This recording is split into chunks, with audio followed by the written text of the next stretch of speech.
Hello friends, आज हम discuss करने जा रहे हैं द हिंदू के एडिटोरियल और पूरे न्यूज़पेपर में इम्पॉर्टेंट न्यूज़ को।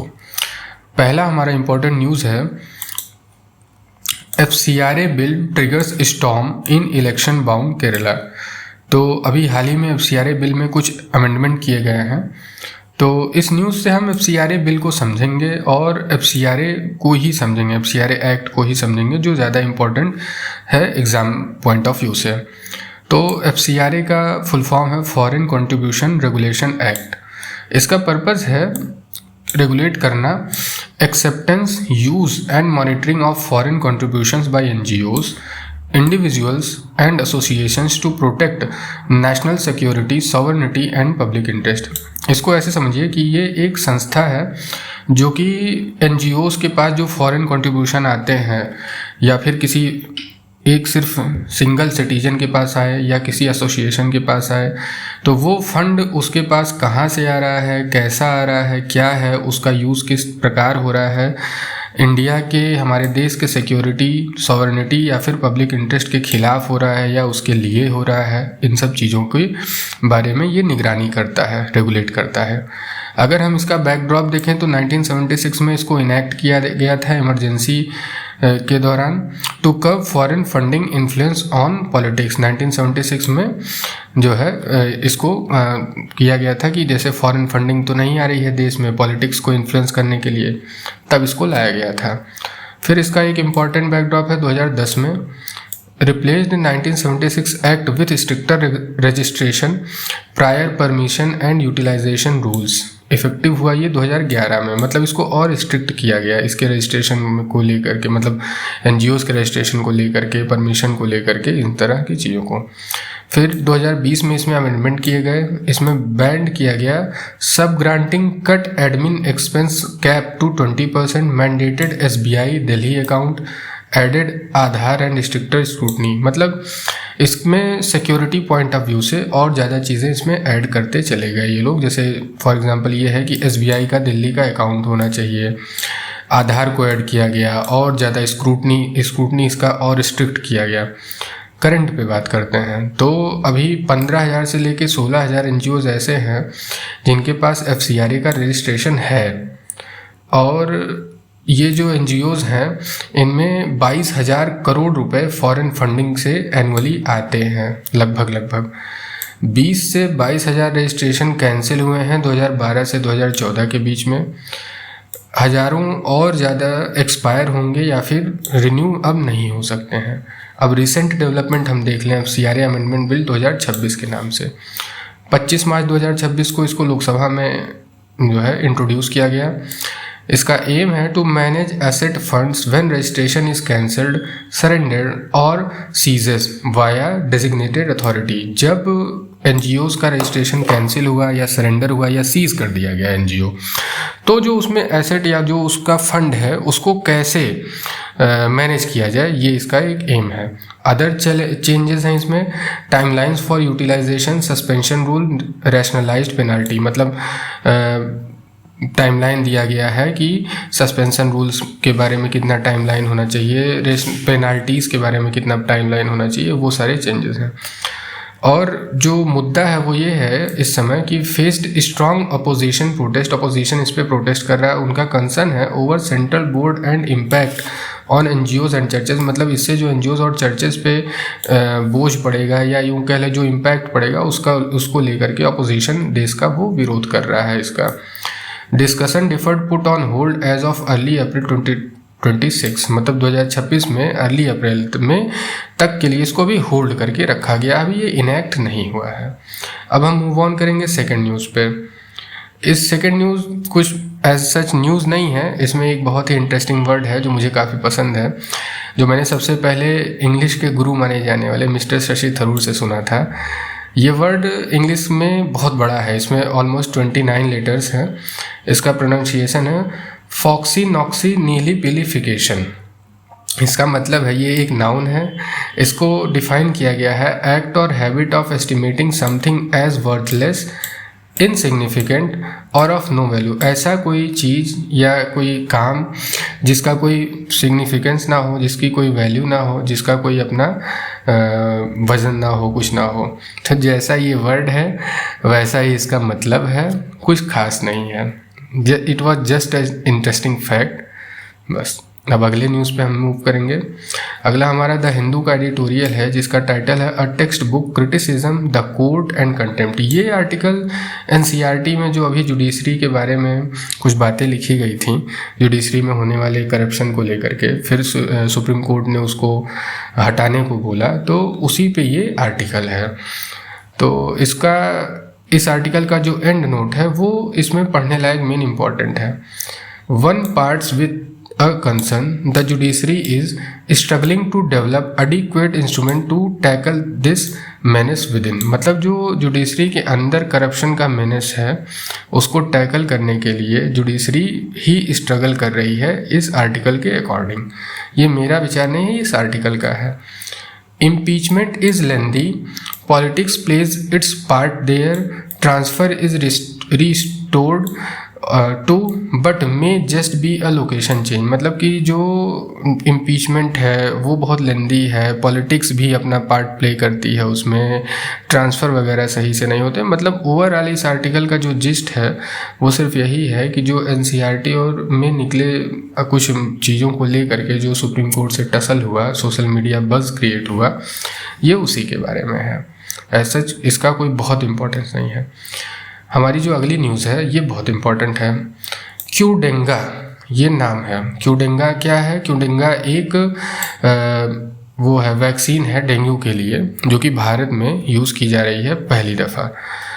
A step forward against dengue but not a silver bullet. Silver bullet का मतलब क्या होता है कि सिल्वर बुलेट एक कैच फ्रेज़ है कि जो वेस्टर्न कल्चर है उसमें वैम्पायर्स को ये कहा जाता है कि सिल्वर बुलेट से अगर उनको मार दिया जाए तो वो हमेशा के लिए ख़त्म हो जाते हैं। तो इस सिल्वर बुलेट का मतलब यहाँ पे यही है कि क्यूडेंगा जो है ये वो सिल्वर बुलेट नहीं है जिससे डेंगू पूरी तरह से ख़त्म हो जाएगा। अब हम इसके बारे में कुछ इंपॉर्टेंट फैक्ट्स समझेंगे। क्यूडेंगा, जिसका कोड नेम है tag 003, is a live attenuated tetravalent dengue vaccine developed by Takeda to protect against dengue disease caused by any of the 4 virus serotypes। Dengue के 4 वायरस सेरोटाइप्स होते हैं, उनसे बचाने के लिए ये live attenuated tetravalent dengue vaccine है जो कि तकीडा नाम की कंपनी से डेवलप किया गया है। It is approved for individuals aged 4 and older. 4 साल या उससे ज़्यादा बड़े लोगों के लिए ये अप्रूव किया गया है। Regardless of prior exposure, typically administered in 2 doses. 2 dose होंगे 3 महीने के ड्यूरेशन के बीच में। To prevent infection and hospitalisation, मतलब हॉस्पिटल में ना जाना पड़े इसकी वजह से या इन्फेक्शन ना हो। इसके कुछ की डिटेल है। अप्रूवल एंड यूज़, ये अप्रूव्ड हुआ है EU में, UK में, ब्राज़ील में, इंडोनेशिया और several other countries for adults, adolescent and childrens over 4 years. Effectiveness इसकी देख लें तो data indicates sustained protection over 4.5 years with up to 84% efficacy against hospitalised dengue and 61% against virologically confirm dengue. मतलब कि ये data ये बता रहा है कि ये 4.5 ईयर मतलब 4.5 साल तक ये प्रोटेक्ट करेगा, जिसमें एफिकेसी रेट है, मतलब सफलता की जो दर है वो 84% है डेंगू के लिए, और 61% जो है वो इसकी सफलता की दर है वायरोलॉजिकली कन्फर्म डेंगू के लिए। इसका डोजेज और शेड्यूल होगा 2 डोज होंगे इसके 0.5 ml के, गिवन सबक्यूटेशनली इन दी अपर आर्म, बाह में लगेगी। सेकेंड इंजेक्शन 3 महीने बाद लगेगा पहले वाले लगने के बाद। टारगेट पॉपुलेशन है इसका ट्रैवलर्स या रेसिडेंट जो कि हाई ट्रांसमिशन एरियाज़ में रहते हैं। सेफ्टी प्रोफाइल इसका क्या है? जनरली वेल टॉलरेटेड, अच्छे से ये टॉलरेट करती है बॉडी हमारी। कॉमन साइड इफ़ेक्ट होते हैं जिसमें इंजेक्शन जहाँ लगता है उस जगह पे पेन है, हेडेक है, मसल पेन है एंड फीवर है। तो ये इसके बारे में इंफॉर्मेशन थी। अगली न्यूज़ हमारी अपॉइंटमेंट से है। Lieutenant General Dheeraj Seth takes charge as army vice chief जो है ये अमिड रेजिग्नेशन। अब ये न्यूज़ में सिर्फ यही इम्पोर्टेंट है कि लेफ्टिनेंट जनरल धीरज सेठ जो हैं वो वेडनेसडे से अपना चार्ज संभाल रहे हैं as a vice chief of army staff after the Indian army announced a series of top level appointments across key operational commands. Indian army ने अपना ऑफिशियल्स को नेम किया है, अपॉइंट किया है। तो मतलब लेफ्टिनेंट जनरल धीरज सेठ क्या है, वो आर्मी के वाइस चीफ बने हैं, ठीक, vice chief of staff, army staff के, ठीक। ये हमारा न्यूज़ था। अगला न्यूज़ है इकोनॉमी से, NSC to introduce natural gas derivative contract. National Stock Exchange of India Limited has announced a collaboration with Indian Gas Exchange. Indian Gas Exchange, जो gas के दाम ऊपर नीचे होते हैं थोड़े बहुत, पैसे रुपए में जो हल्का फुल्का चेंज आता है वो यहीं से आता है। To introduce exchange traded derivatives based on natural gas traded and delivered on IGX platform. IGX platform पे नेचुरल गैस का ट्रेडिंग से जुड़े हुए चीज़ों के लिए ये एनएससी ने डेरिवेटिव कॉन्ट्रैक्ट को शुरू किया है। इस न्यूज़ में, इस पूरे न्यूज़ में सिर्फ यही इतना इम्पॉर्टेंट है। NMDC locks record iron ore output in financial 26। NMDC जो कि एक बहुत अच्छी कंपनी है जिसका फुल फॉर्म है नेशनल मिनरल डेवलपमेंट कॉरपोरेशन, ये भारत सरकार का है। तो इसके बारे में डेटा है, India's largest iron ore producer है ये NMDC। रिपोर्ट किया है इसने 53.15 मिलियन टन आउटपुट जो है आयरन ओर को इसने निकाला है स्टील के लिए, जो कि फाइनेंशियल 2026 का है। सेल जो इसकी हुई है वो 50.23 मीट्रिक टन की हुई है, बहुत ज़्यादा है। Production was 21% higher compared with the previous fiscal, ठीक है, ये 21% हायर था। अब NMDC के बारे में हम समझेंगे। The full form of NMDC is national mineral development corporation. इसको 1958 में इस्टेब्लिश किया गया है। ये एक नवरत्न पब्लिक सेक्टर इंटरप्राइज है, गवर्नमेंट ऑफ इंडिया में ये मिनिस्ट्री ऑफ स्टील के अंतर्गत आती है। ये भारत की लार्जेस्ट प्रोड्यूसर और एक्सपोर्टर है आयरन ओर की, लौह अयस्क की। इसका जो हेडक्वार्टर है वो हैदराबाद में है, NMDC का हेडक्वार्टर हैदराबाद में है। इसका कोर बिजनेस है, ये इन्वॉल्व है एक्सप्लोरेशन और माइनिंग में लौह अयस्क के, कॉपर के, रॉक फॉस्फेट के, लाइमस्टोन, डोलोमाइट, जिप्सम और डायमंड। इसका की ऑपरेशन है fully machined mechanised mines Chhattisgarh में और कर्नाटक में इसके फुल्ली मशीन्ड माइंस हैं, ठीक है, फुल्ली मशीन है, फुल्ली ऑटोमेटिक होगा समझ लो जैसे। Including the only organised diamond mine, इसका ओनली सिर्फ एकमात्र डायमंड माइन है इसका भारत में, जो कि पन्ना मध्य प्रदेश में है। इसकी ग्लोबल प्रेजेंस की बात करें तो इसकी जो एक सब्सिडरी है, मतलब इसकी सब्सिडरी मतलब इसकी ये पेरेंट कंपनी होगी, उसके अंडर जो कंपनी है उसको सब्सिडरी कंपनी बोलते हैं। उसका नाम है Legacy Iron Ore. NMDC has a presence in, इसका ऑस्ट्रेलिया में प्रेजेंस है, conducting exploration of lithium. Lithium के एक्सप्लोरेशन के लिए ऑस्ट्रेलिया में इसकी प्रेजेंस है। इसका रोल है known as top producer of high grade iron ore with around 64% iron content. ये जो आयरन ओर प्रोड्यूस करती है उसमें 64% आयरन होता है, बाकी अदर मिनरल्स होते हैं। हमारी अगली न्यूज़ है SEZ से। SEZ export units can sell locally at lower tax rate. SEZ क्या होता है? SEZ का मतलब होता है स्पेशल इकोनॉमिक जोन्स। अब इसके बारे में हम लोग आगे पढ़ते हैं। Special economic zones in India are designated duty free enclaves treated as foreign territory for trade, duties and tariff. Bharat में एक स्पेशल ऐसा जोन जिसको फॉरेन टेरिटरी की तरह ट्रीट किया जाता है। किस लिए ट्रीट किया जाता है? बिजनेस के लिए, ट्रेड के लिए, ड्यूटीज़ के लिए, टैरिफ्स के लिए। ये गवर्न होता है SEZ एक्ट 2025 को से, और ये इफेक्टिव हुआ था 10 फरवरी 2006 से। They are designated to promote export, investment and employment. अब SEZ का जो मतलब एम है वो है प्रमोट करना एक्सपोर्ट्स को और निवेश को और एम्प्लॉयमेंट के लिए। की डिटेल्स इसके देख लेते हैं। Definition and status. Physically demarcated secure enclaves treated as being outside the customs jurisdiction for trade and duties। Trade and duties के लिए ये स्पेशल प्रोविज़न रखता है और उसी के लिए ये काम करता है। ऑब्जेक्टिव इसका है जनरेट एडिशनल इकोनॉमिक एक्टिविटी को जनरेट करना। Promote exports of good and services. Good और सर्विस का एक्सपोर्ट करना, डोमेस्टिक और फॉरेन इन्वेस्टमेंट को इनकरेज करना और एम्प्लॉयमेंट जनरेट करना, ये है इसके ऑब्जेक्टिव। ये और इसके बारे में फर्दर है single window clearance. Single window clearance होता है इसमें एक 19 मेंबर की इंटर मिनिस्ट्रियल बोर्ड है अप्रूवल के लिए, जो कि इसकी एपेक्स बॉडी है एनएमडीसी की। एनएमडीसी नहीं है, एसईजेड की है, सॉरी।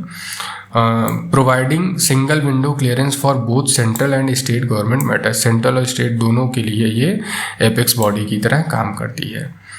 इसके एग्जांपल हम देख लेते हैं। कांडला का एसईजेड है गुजरात में जो कि है, ये एशिया का फर्स्ट और largest multi product functional SEZ है।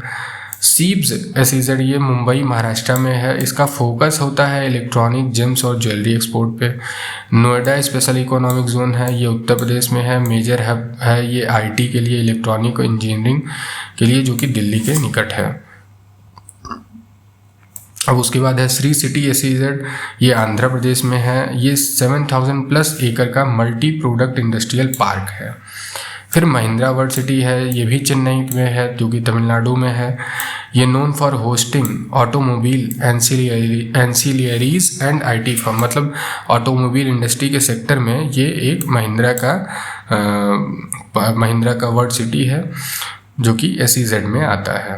फिर कोचीन एसईजेड केरला में है, ये 100 एकड़ का जोन है, स्पेशलाइज्ड है ये आईटी में, आईटीएस में और मल्टी प्रोडक्ट्स में। फिर विशाखापट्टनम एसईजेड है जो कि आंध्रा में है, a central government operated multi product zone है, ये भी एक मल्टी प्रोडक्ट जोन है। फिर सूरत अपैरल एसईजेड गुजरात में, ये अपैरल से मतलब आप समझ ही गए होंगे कि गारमेंट और टेक्सटाइल के लिए ये यूज़ होता है। अगली हमारी न्यूज है centre extends RODTP scheme by 6 month. ठीक, अब आरओडीटीपी के बारे में हम लोग समझेंगे। The remission of duties and taxes on exported products पे ड्यूटीज़ और टैक्सों के रिमिशन के लिए ये एक स्कीम है।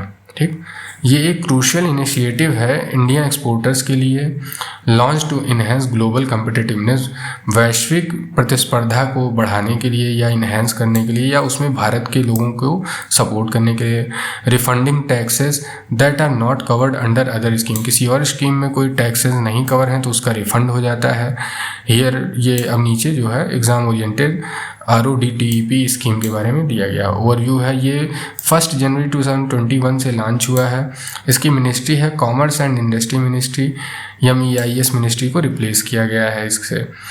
वैलिडिटी है इसकी एक्सटेंड कर दिया गया है 31 मार्च 2026 तक। गोल है इसका WTO कंप्लाइंट मैकेनिज्म के लिए बनाने के लिए टू रिफंड एम्बेडेड टैक्सेस। ये WTO जैसा मैकेनिज्म बनाने के लिए ये इसका गोल है। वैट फ्यूल पे या इलेक्ट्रिसिटी ड्यूटी इस तरह की नॉट कवर्ड बाय GST द्वारा ये कवर्ड नहीं है। की फीचर और बेनिफिट इसकी अगर हम देखें तो मैकेनिज्म इसका है operates through electronic scripts to refund embedded taxes for exporter. अब ये जो स्क्रिप्ट्स है ये बहुत ही ध्यान देने वाली बात है। ये एसईजेड से जो है वो है, ये RODTEP से जुड़ा हुआ है। ठीक, एम्बेडेड टैक्सेस के रिफंड के लिए एक्सपोर्टर्स के लिए। कवरेज और रेट इसका क्या है? Targets over 8500 plus tariff lines. 8500 plus tariff lines को ये टारगेट करता है और इंक्लूडिंग जिसमें कि टेक्सटाइल और एग्रीकल्चर भी इंक्लूड है इसमें RODTEP पे, विथ रिबेट्स रेंजिंग फ्रॉम 0.3% से लेके 4.3% का रिबेट है। और freight on board value, freight का मतलब क्या होता है? जो कार्गो शिप होती है ना, उसी को फ्रेट कहते हैं। एलिजिबिलिटी है ओपन फॉर बोथ मैन्युफैक्चरर और मर्चेंट एक्सपोर्टर, दोनों के लिए ये ओपन है। हमारी अगली न्यूज़ है, ये व्हेल आपको दिख रही होगी, ये व्हेल, इस व्हेल का नाम है राइसेस व्हेल। ये गल्फ ऑफ मैक्सिको में पाई जाती है, मतलब टेक्सास के कोस्ट पे और गल्फ ऑफ मैक्सिको पे। अब ये न्यूज़ में क्यों है? उसका कारण है rare whales in the way of Trump's oil drilling plan. ठीक, ट्रम्प का जो ऑयल ड्रिलिंग प्लांट है मैक्सिको की खाड़ी में बनने जा रहा है, ये उन्हीं रेयर व्हेल जिनका नाम राइसेस व्हेल है, ये उन्हीं के हैबिटेट में बनने जा रहा है।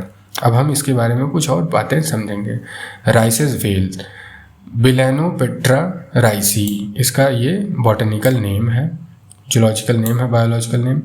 ये occupy a highly restricted year round habitat in the north eastern Gulf of Mexico, primarily along the continental slope between 100 and 400 meters deep. They are the only baleen whales that live in the Gulf year round, making them critically endangered. ये species critically endangered species है. ये जो है वो gulf of Mexico के north eastern Gulf of Mexico में रहती है. ये वहीं पे सिर्फ इसका एकमात्र हैबिटेट है जिसमें वो पाई जाती है. इसका जो कोर लोकेशन है, ये highest concentrations are found in the north eastern Gulf of Mexico, मतलब कि उत्तर पूर्वी गल्फ जो है मैक्सिको का वहाँ पे है. Specifically off the coast of western Florida के कोस्ट तटों के तरफ. ठीक, डेप्थ जोन जो है इसका वो है, they prefer depths of 150 to 410 metres तक ये एक बार सांस लेके अंदर जा सकती हैं. Inhabiting the continental shelf break area. Behavioural ecology. During the day they dive deep near the ocean floor to forage. मतलब forage का क्या मतलब होता है? forage वो होता है जो मछलियों का एक तरीके से खाना होता है, उसी को हम forage कहते हैं. At night they spend most of their time in the top 50 feet of water. मतलब रात में ये top 50 जो feet of water है, जो गहराई है, वहाँ पे ये अपना रेस्ट करते हैं. अब हैबिटेट थ्रेट इस समय है, their habitat is highly industrialised and vulnerable to oil spill, noise pollution and seismic surveys and vessel strikes. अब जैसे इनका जो हैबिटेट है वो क्यों खतरे में है? क्योंकि वहाँ बहुत ज़्यादा औद्योगिकीकरण हो गया है, ऑयल स्पिल से वल्नरेबल हो गया है, नॉइज़ पोल्यूशन से वल्नरेबल हो गया है, साइज्मिक सर्वेज हो रही हैं इसके लिए, वेसल स्ट्राइक है, उन सभी चीज़ों से ये डिस्टर्ब हो रही है. अब हम पिक्चर में देखते हैं कि यही है गल्फ़ ऑफ मैक्सिको या फिर गल्फ़ ऑफ अमेरिका. ये हमारा मैक्सिको कंट्री है. ठीक, ये ऊपर में ये यूएस है, ऊपर में यूएस है, और गल्फ़ ऑफ मैक्सिको से जुड़े हुए इम्पॉर्टेंट जगह हैं जैसे ये न्यू ऑर्लिन्स है. ठीक, ह्यूस्टन टेक्सास का ये एरिया है, और ये मैक्सिको है. ठीक, और ऐसे जाएंगे तो ये क्यूबा है, यहाँ पे हैती देश है, ये ब्रिटिश वर्जिन आइलैंड्स हैं, यहाँ पे केमन आइलैंड्स हैं, यहाँ जमैका है. ठीक, पूरा ये बहामास एरिया ही वही है. तो ये रहा हमारा गल्फ़ ऑफ मैक्सिको का थोड़ा सा ओवरव्यू. अब यहाँ देखिए ये होंडुरास है. ठीक, एल सल्वाडोर यहीं पे है. ये सारा कुछ गल्फ़ ऑफ मैक्सिको से लगे हुए क्षेत्रों के नाम हैं. So thanks for watching. Do like, share and subscribe. Thank you for watching.